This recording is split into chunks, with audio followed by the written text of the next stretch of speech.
பராசரர் ஜோதிட மணிமண்டலத்தில் பயணிக்கக்கூடிய அனைத்து ஜோதிட சொந்தங்களுக்கும், கேட்டுக்கொண்டு இருக்கக்கூடிய அனைத்து ஜோதிட ஆர்வலர்களுக்கும் கரூர் அஸ்ட்ரோ மணிமேகலையின் அன்பான வணக்கம். திரு திண்டுக்கல் ஹரியர் சர்மா ஐயாவுக்கு நெஞ்சார்ந்த நன்றிகள்.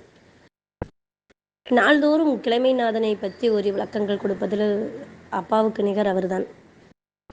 இதில் சனி பகவான் ஒரு ஷார்ட்டாக ஒரு வரி சொல்லியிருந்தார். அதுக்காகவே இந்த பதிவு. ஏழைகளின் நேசன், பகைவர்களின் தாசன் அப்படின்னு ஒரு சனி பகவானை குறிப்பிட்டிருந்தார். அப்போ அது பகைவர்களின் தாசனா அப்படிங்கிற மாதிரி ஒரு விஷயங்கள் யோசிக்கும் பொழுது, சரி இன்றைக்கு இந்த பதிவு இருக்கட்டும் அப்படின்றது, அதற்காகவே இந்த பதிவு. சனி பகவானை பற்றி எடுக்கணும் அப்படின்னா, நம்ம குரு பகவானை சொல்லுவோம் காசு பணத்துக்கு, பெருநிதிக்கு, செல்வந்தராவதற்கு, செல்வச்சேர்க்கை மிக்க பாரம்பரிய குடும்பத்தில் அப்படிதான் சொல்லுவோம் குரு பகவானை. ஆனால் உண்மையாலும் காசு பணத்துக்கு, கோடிகளை கொட்டி குவிப்பதற்கு, லட்சமாக சம்பாதிப்பதற்கு குரு தான் ஆதிபத்தியமானா, கோடீஸ்வர யோகத்துக்கு குரு பகவான் அல்ல.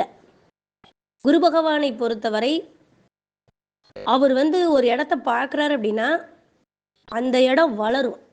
அதாவது என்னை பொறுத்தவரை அது பூஸ்டப் கிரகம், பூஸ்டப் பண்ணுற கிரகம். அப்போது ஒரு விஷயம், ஒரு தொழில் பண்ணிகிட்டு இருக்கோம் அப்படின்னா குரு பார்த்துச்சுன்னா அது மென்மேலும் வளர்ந்து கொண்டே இருக்கும், பூஸ்டப். அப்போது குரு ஒரு மனுஷன் நல்லவனாக இருந்தான் அப்படின்னா, அந்த நல்லவனை லக்னாதிபதியை 1-5-9 குரு பார்த்துச்சு அப்படின்னா அவன் மென்மேலும் அவனுடைய பேரும் புகழும் சிறப்பும் அவனுடைய ஒழுக்க நெறியும் ஒழுக்க சீலனாக வாழ்வான்ங்கிறது விதி.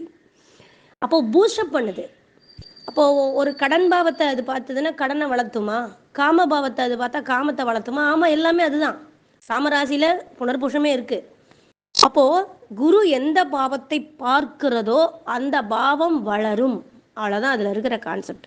அதனால தான் குரு பார்க்க கோடி நன்மைன்னா. அப்போது கோடி நன்மையை குடிக்கும்னு சொல்லலாம், கோடியை கொடுக்குன்னு சொல்லலை. அப்போ கோடியை கொடுக்கறது யாருங்க அப்படின்னா சாட்சாத் நம்ம சனி பகவான் தான். ஆனால் அந்த சனி பகவானுக்கு வச்ச பேர் கஞ்சப்பய, அழுக்குப்பய, துஷ்டப்பய.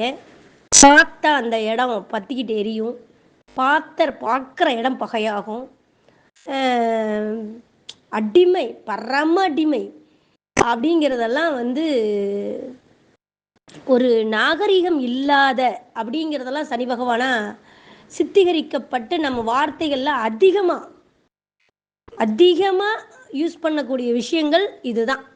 சனி வந்தால் கஷ்டப்படுத்தும், சனி பார்த்தா கஷ்டப்படுத்தும். சனி 7.5 வந்துருச்சுங்க, அஷ்டமச்சனி வந்துருச்சுங்க, அஷ்டாத்தமச்சனி வந்துருச்சுங்க. பிறக்கும் போதே 7.5லேயே பிறந்துட்டாங்க. அவன் கருவிலேயே 7.5ல பிறந்தவனுங்க. அவன் பிறக்கும் போதே அவன் அஷ்டமச்சனியில் பிறந்தவனுங்க. இப்படி காலத்துக்கும் எனக்கு பிரச்சனை தீரலைங்கம்மா. அப்போ அஷ்டமத்துக்கும் சனிக்கும் என்ன விஷயம்னா, அஷ்டமத்தில் சனியுடைய நட்சத்திரம் இருக்குது. அப்போது இங்கே என்னென்னா, உன் துன்பத்தை தீர்ப்பதற்கோ உன் துன்பத்தை அனுபவித்து தீர்ப்பதற்கோ அந்த கஷ்டத்தை நான் ஏற்றுக்கிறேன், நீ கஷ்டப்பட ரெடியாரு அப்படின்னு சொல்கிறது தான் சனியை தவிர, ஆனால் கஷ்டப்படுத்துறதே சனிங்கிறது ஒரு விதத்தில் தப்பான புரிதல்னு என்னை பொறுத்த வரைக்கும். என்னன்னா, இந்த கோடீஸ்வரன் அப்படின்னு சொல்லக்கூடிய அமைப்பை கொடுக்குற ஒரே ஒரு கிரகம் சாட்சாத் சனி பகவான் தான் சொல்லியிருந்தேன். எப்படி அப்படின்னா, நீங்கள் இப்போ ஒருத்தர் செத்துட்டா, ஒருத்தர் இறந்து போகிறாங்க அப்படின்னா தூக்குறதுக்கு 4 பேர் வேணும்பாங்க. அப்போ சொல்லும்போது கூட என்ன சொல்லுவாங்கன்னா, நீ ஒரு பணம் செத்து தூக்கிட்டு போகும்போது உனக்கு 10 பேர் உன் வாசலில் நிற்கிறாங்களான்னு. அந்த 10 அப்படிங்கிறது சனி பகவான். அப்போது ஒரு ஒரு ஒரு ஒரு ஒரு வாழ்க்கை முடியும் ஓரத்தில் நீ ஒரு ஜீவன் கேட்குற விஷயம் என்ன தெரியுமா கேட்கும்? எனக்கு அதை கொடு, சொத்தை கொடு, எனக்கு கையெழுத்து போட்டு கொடு, கொஞ்சம் சொத்தை கையெழுத்து போட்டு கொடு, அப்போ தான் நான் சாவுவேன்லாம் சொல்ல. என் பேரில் மாற்றி கொடு, நான் சாவுவேன்னு சொல்லாது. எனக்கு பிரியாணி வாங்கிட்டு வா அப்படின்லாம் சொல்லாது. ஏதோ 1-2 அல்பத்தனமாக சொல்லுமே என்னமோ. ஆனால் கடைசியில் ஒரு ஜீவன் கேட்குற ஒரு விஷயம் என்ன தெரியுமா கேட்கும்? நான் செத்துட்டேன்னா எனக்கு கோடியை கொண்டு போட்டுறா அப்படிங்கு. 1 கோடி போடுறா உன் கையால். அப்போது ஒரு பிறந்தவன் எவ்வளவு பகையாக இருந்தால் கூட நீ எதுவுமே எனக்கு செய்யாட்டி போகுது, நான் செத்தன்னைக்கு எனக்கு ஒரு கோடி பிறந்துட்டு கோடியாவது போடுவியா அப்படின்னு கேட்பாங்க. அது ஏன் அந்த வார்த்தை கேட்குறாங்கன்னா, புகுந்த வீட்லேயும் சரி பிறந்த வீட்லேயும் சரி முதல்ல உரிமையோடு நமக்கு போடக்கூடிய ஒரு விஷயம் கோடி மட்டும்தான். கல்யாணம் கூட அப்பா அம்மா எல்லாம் பண்ணிக்கிறாங்க, பிறந்தவங்க எல்லாம் பண்ணிக்கிறாங்க. பிறந்தவனே இல்லாத பிள்ளைகள்லாம் கல்யாணம் பண்ணாமையா இருக்குது, அதெல்லாம் வேற விஷயம். ஆனால் இந்த கோடி என்பது சனி பகவானுக்கே ஆட்பட்டது. கடைசியில் உனக்கு ஒரு கோடி துணி தானே, வேற என்ன? செத்து குழியில் ஓடுறப்ப உனக்கு நான் கோடி போட்டுறேன், அதை தவிர உனக்கு நான் வேற எதுவுமே செய்ய முடியாது அப்படின்றான். அப்போ அந்த சனி பகவான மறுக்கல பார்த்தீங்களா, கோடியை போட்டுறேங்கிறாங்க பார்த்தீங்களா. அப்போ இது அந்த கோடிக்கு சொந்தக்காரன் அப்படின்னா சனி. சரி, கோடீஸ்வரனுக்கு அப்படின்னா அந்த கோடியில ஈஸ்வரனை போய் அடையிறது அப்படிங்கிறது கையில் வச்சிருக்கக்கூடிய கிரகம் சனி பகவான், கோடி ஈஸ்வரன்.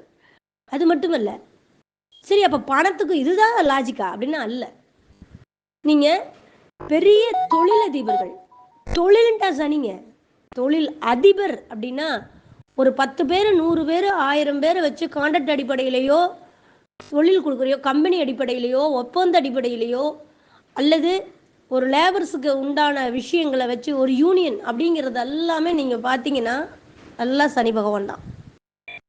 ஏன் இந்த தொழிலதிபர்கள் அதிகமாக லைக் பண்ணக்கூடிய வண்டி வாகனங்கள் கூட பார்த்தீங்கன்னா அவங்களோட யூனிஃபார்ம் கூட நீளமாக தான் இருக்கும். அதிகபட்சம் ஒரு 30% ஒயிட் வரும் வண்டி வாகனத்தில். ஆனால் அவங்க எடுக்கிற கலர்ஸ் பார்த்தீங்கன்னா நீல கலர் தான் வரும். அப்போ ஏன்னா அவங்க சனியோடைய வாழ்வாங்க. பெரிய மிஷினரி ஜேசிபியிலேருந்து செருப்பு தைக்கிறதுலேருந்து ஜேசிபியிலேருந்து எல்லாமே பார்த்தீங்கன்னா சனி பகவான் தான். அப்போது அந்த ஒரு டாட்டா பிர்லா இன்னைக்கு ரத்தன் டாட்டாலாம் பார்த்தீங்கன்னா முழுக்க முழுக்க சனியினுடைய ஆதிபத்தியம். அவர் இந்த கையிலேருந்து இந்த கை கொடுக்குற, இந்த கையிலேருந்து இந்த கையில் கொடுக்கறது இந்த கைக்கு தெரியாது, ஒரு கை கொடுக்கறது இன்னொரு கைக்கு தெரியாது.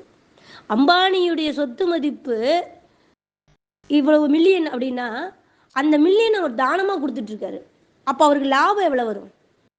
அப்போ இதெல்லாம் என்னென்னா இது சனி பகவானுடைய ஆதிபத்தியம். குருவோ ராகுவோ பெரிய ஒரு அளப்பறையை காட்டும், ஆனால் சனி அப்படி காட்டாது. எதுக்கு? அந்த நிதானிப்பு, அந்த பொறுமை, அந்த உழைப்பினுடைய தன்மை, லேபர்ஸுகளுடைய ஒரு அருமை. அவன் வாழ்நாள் முழுக்க அவன் இறந்தும் கூட, நீங்கள் நம்ம தலைவர்கள் இன்னைக்கு வரைக்கும் வேறு தலைவரை உதாரணம் சொல்ல முடியல, சாரி, காமராஜரை தவிர எடுக்க முடியல. கர்ம வீரன், கர்ம வீரன் வேறு வச்சதே சனி பகவான். காமராஜர் கருப்பு கர்ம வீரன் அவர். ஆனால் அவர் இருந்தது அந்த எளிமை. இதற்கு காரணம் என்ன? சனியினுடைய ஆதிபத்தியம். அப்போ சனி ஒருத்தருக்கு வழுக்குது, சனி ஒருத்தருக்கு யோகியா இருக்குது அப்படின்னா அவங்க லேபர்ஸ் மேல அதிக பற்றோட இருப்பாங்க. அவனுடைய வளர்ச்சிக்கும் அவனுடைய வல்லமைகளுக்கும் அவனுடைய சொத்து மதிப்பிற்கும் மற்றவர்களுடைய துயரை கடமையே கண்ணாக கொண்டு மற்றவர்களை துயரை தன் துயராக ஏற்றுக்கொள்ளக்கூடிய அந்த உணர்வு அப்படின்னா சனி பகவானுக்கு மட்டுமே உண்டு. அப்போ ஒருத்தன் கோடீஸ்வரனா இருக்கான், ஒருத்தன் 100 பேர்த்துக்கு சம்பளம் கொடுக்குற அளவுக்கு அவன் லட்சாதிபதியாரு, மந்த்லி ஒருக்கா வாரம் ஒருக்கா சம்பளம் கொடுக்குற அளவுக்கு ஒருத்தனுக்கு தகுதி இருக்குது அப்படின்னா அந்த தகுதியை லாபஸ்தானமோ தனஸ்தானமோ, லாபஸ்தானத்திலேயோ தனஸ்தானத்திலேயோ 3 7 11 சனியினுடைய நட்சத்திரம் வராத ஒருத்தன் 10 பேர்த்துக்கு சம்பளம் கொடுக்கவே முடியாது. மற்ற எந்த கிரகத்துக்குமே அந்த வல்லமை கிடையாது, சனி பகவானுக்கு மட்டும்தான் அந்த வல்லமை இருக்கு.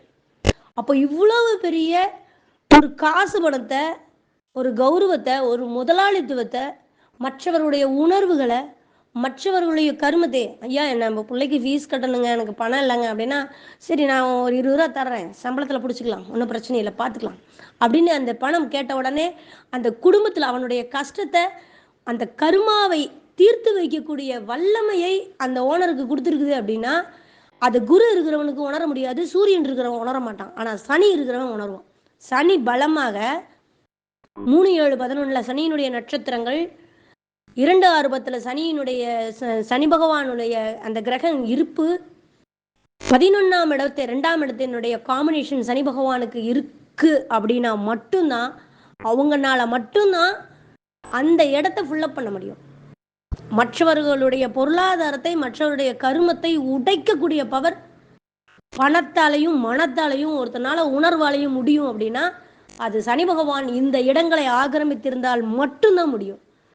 இங்கே நீங்கள் மற்ற கிரகம் இருக்கிறவனால உணர்ந்துக்க முடியும்னு சொல்லுங்க பார்க்கலாம். சவால் விட்டு சொல்லலாம். கண்டிப்பாக முடியாது.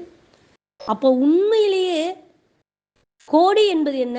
கடைசி வரை கடைசி வரை அந்த உணர்வோடு இருக்கக்கூடிய ஒரு பந்தம். அது சனி பகவானை தவிர வேறு யாருக்கும் இல்லை. கொல்லியாக இருந்தாலும் சரி, கோடியாக இருந்தாலும் சரி, தனுஷ்கோடியாக இருந்தாலும் சரி, அந்த பாவத்தை தீர்த்து வரிக்கக்கூடிய வல்லமை பெற்ற தனுஷ்கோடியாக இருந்தாலும் ஒரு மனிதன் அந்த இடத்திற்கு ஆதிபத்தியமாக வாழ்கிறான் என்றால் அவனுக்கு சனி பகவானுடைய ஆதிபத்தியம் வலுவாக இருந்தால் மட்டுமே அவனால் இந்த பிரபஞ்சத்தில் அவன் வாழ்கிற ஊரில் அவன் செய்கிற தொழிலில் அவனை சுற்றி இருக்கக்கூடிய மக்கள்கிட்ட அவன் பேரும் புகழோடு வாழ்வதற்குண்டான பொருளாதாரத்தையும் அந்த செல்வாக்கையும் அந்த கோடிகளுக்கு உண்டான அம்சத்தையும் கொடுக்கக்கூடிய பவர் சனி பகவான் ஒருவருக்கே உண்டு என்பதை கூறி இந்த பதிவை நிறைவு செய்கிறேன். நன்றி, வணக்கம், வாழ்த்துக்கள், விமர்சனங்களும் கருத்துக்களும் வரவேற்கப்படுகிறது. நன்றி, வணக்கம்.